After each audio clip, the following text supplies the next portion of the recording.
Not bad. Do you know what? Not bad. 1-0 to the Arsenal. We've beaten Burnley. Now, look, Burnley, they're not the best squad. They're not the best team. They're not going to smash teams 4 or 5-0. And no, I wasn't particularly worried about them playing football against us. I was worried about the physical side of things and just how good they are at bullying sides. I'm going to start by talking about Burnley first. I have some thoughts on Burnley. This season in particular, I don't know what it is. They seem to be way, way, way more physical and way more just dirty.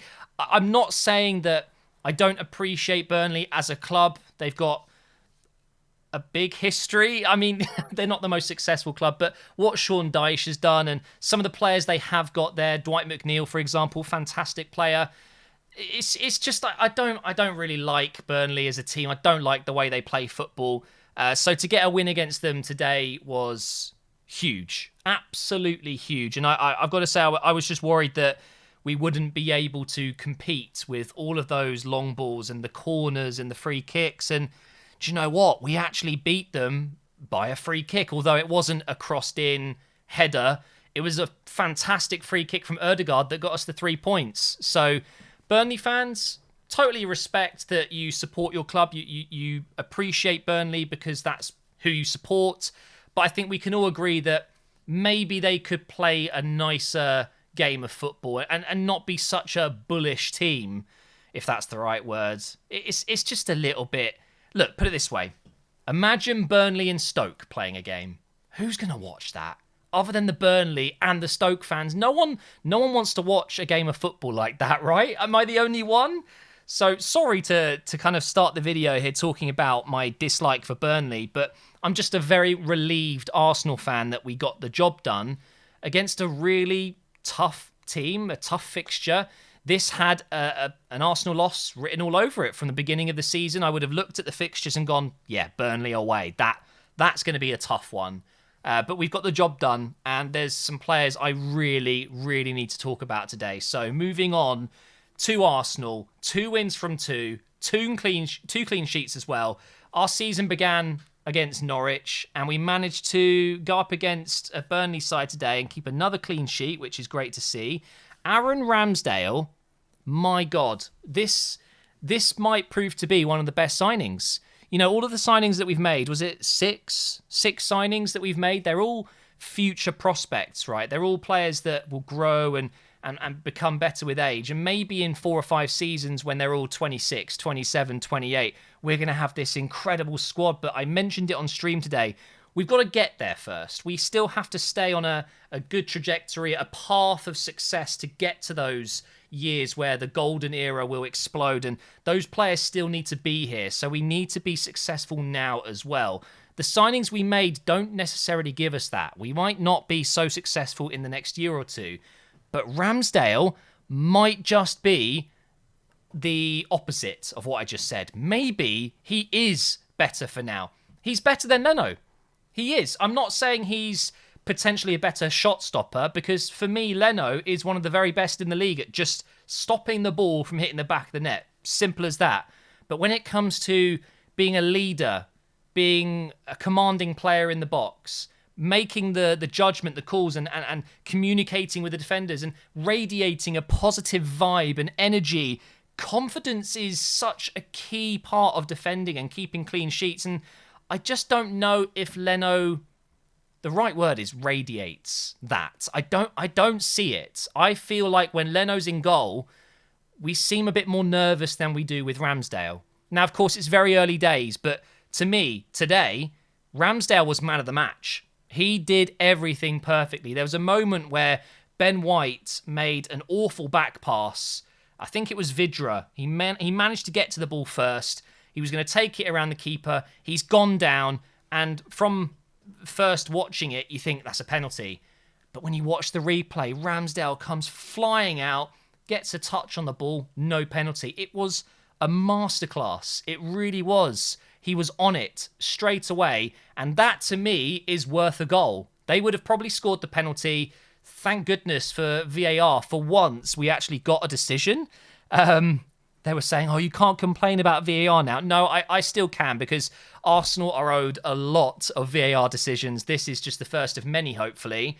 But that was all Ramsdale. It was a terrible pass from Ben White, and I'm sure you'd be the first to put his hands up and say, yeah, sorry, that's my fault, not Ramsdale's, if it was given as a penalty. But he did a great job to recover that situation. He got his foot to the ball first, and rightly so, the penalty was disallowed. So for me, Ramsdale, that's a 9 out of 10 performance. The only thing that he could have done to make it a 10 out of 10 was to go up the other end and score like Alisson did last season, and score a last-minute header or something. But genuinely so impressed with Ramsdale. For me, the argument is put to bed for now. We've got Wimbledon on Wednesday, Spurs on, I think it's Sunday, isn't it? For me, Ramsdale should be playing the Tottenham game, and if we are rotating for the cup game, I'd argue that maybe Leno should be starting that one. Or maybe even Okonkwo or Hine. He's just signed a new contract. We've got quite a good few goalkeepers coming through at the moment, and we all know that Leno's not going to be here next season. So what's the point in sticking with him if Ramsdale's better and we can use one of the youngsters to play in the cup? But we'll see. We'll see what happens. I think Arteta will be very, very happy that he's got two goalkeepers that he can choose from that give you different capabilities, different things. Ramsdale, for me, though, is the number one goalkeeper. I want to talk about Gabriel since he's been back. 2 clean sheets. It's not a coincidence. Whilst we've played worse teams, we haven't played City and Chelsea, for example, but we just look so much better with him at the back, especially against a Burnley side. Gabriel loves the physical battles. It's what he's born to do. This guy is an absolute animal. Really, again, impressed with Tomiyasu. Tomiyasu! Can't wait till he scores and I can do that. It's the most cringe thing ever, but I love it. Tomiyasu is such an intelligent player.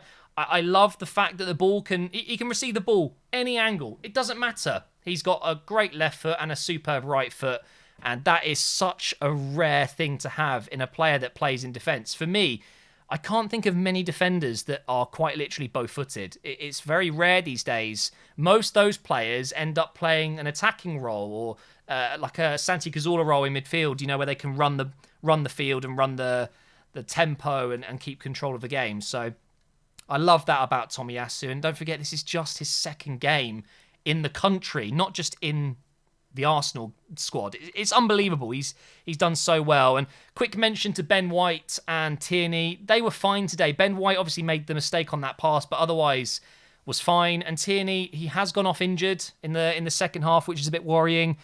Again, is he another Jack Wilshere, Diaby? I don't know. Quality player, but just can't seem to get injury-free at the moment.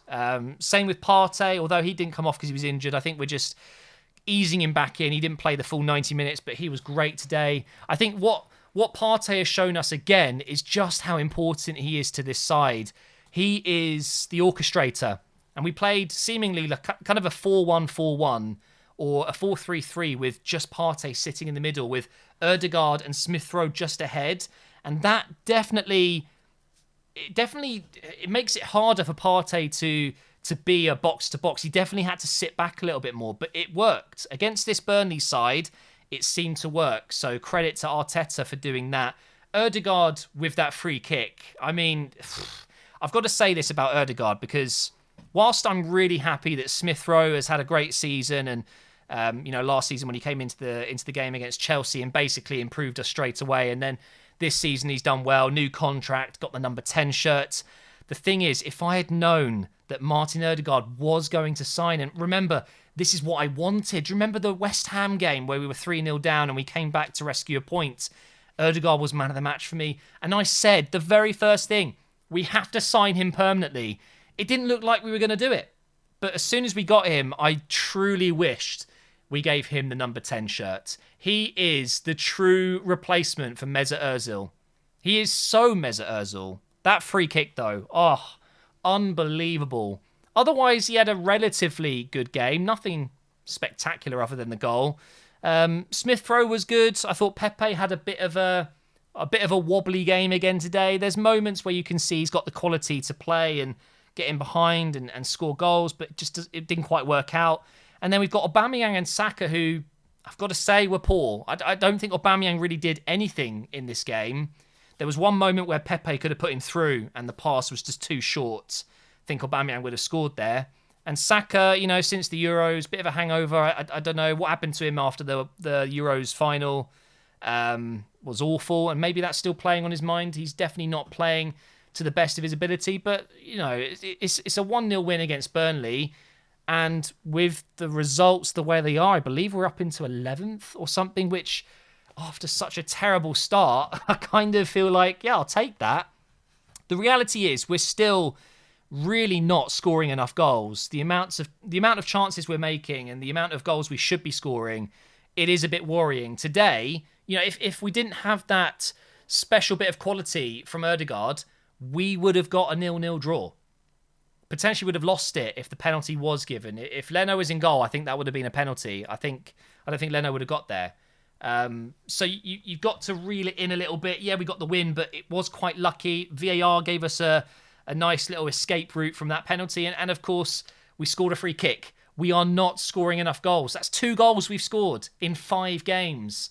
That is not enough. So when we go up against Wimbledon on Wednesday, I'm hoping we'll play a rotated squad, score a few goals, and then the big one against Tottenham. If we can beat Tottenham, who, by the way, they've got Chelsea tomorrow, it's very possible they're going to get absolutely slaughtered. They haven't actually had a great season so far. They got some really, I think, lucky 1-0 results where they weren't playing particularly well. I think the City game is fair enough. I think they deserve to win that. But in Europe, they drew with Rennes, and I think, in general, they've not actually been that great. If we can then batter them as well, that will be sweet, sweet justice. It's been a tough season looking at Tottenham at the top and Arsenal at the bottom in recent weeks. So hopefully we go into that Tottenham game, and, that's the 3rd game of the 3 I've given Arteta. So far, he's passing. We've got 2 wins from 2. The real test is Tottenham. Quick little announcement to make, by the way, guys. I am actually no longer going to be streaming on Facebook by the end of this month. I will be returning to either Twitch or streaming here on my YouTube channel. So if you've been following me over on Facebook, I really appreciate that. I've done 12 months of streaming there. I will be staying on Facebook. I will be doing other bits of content, but in terms of streaming and these watch-alongs, they will be moving. So please do keep tuned in with my socials, get in my Discord, and you can await to find out where I'm moving next. I'm not sure yet. I don't actually know what I want to do. The other thing I want to mention as well is, of course, if you follow me on Twitter, you'll know the Arsenal career mode will be the first career mode I do on FIFA 22. I should be getting the game very soon, and I'll be starting that. And also, some other news, I'll put a link in the description. There are 100 MGH hats. I don't have one next to me right now. I don't know where it is. I should have had that handy. There it is. Hang on. Let me grab it.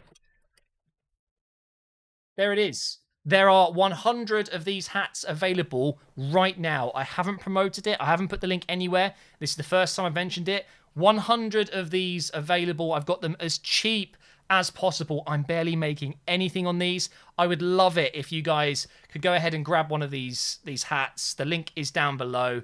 Once they're gone forever. I will not be releasing these hats again. So again, if you want to pick up yourself an MGH snapback in black with the white embroidered logo, it's not glued on, it's embroidered, it's super good quality. I'd love it if you would pick one up and send me pictures of you wearing it. That'd be amazing.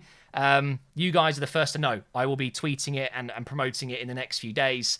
So you guys can get in ahead and buy yourself one of these hats before they are all gone. But other than that, thank you so much for watching this Operation Arsenal review. I hope you like the new graphics as well. Tottenham, Wimbledon, 2 more games in September. Hopefully we win both of them. And before you know it, we might be in the top half. Oh my God, it's happening, guys. Europe, we're coming.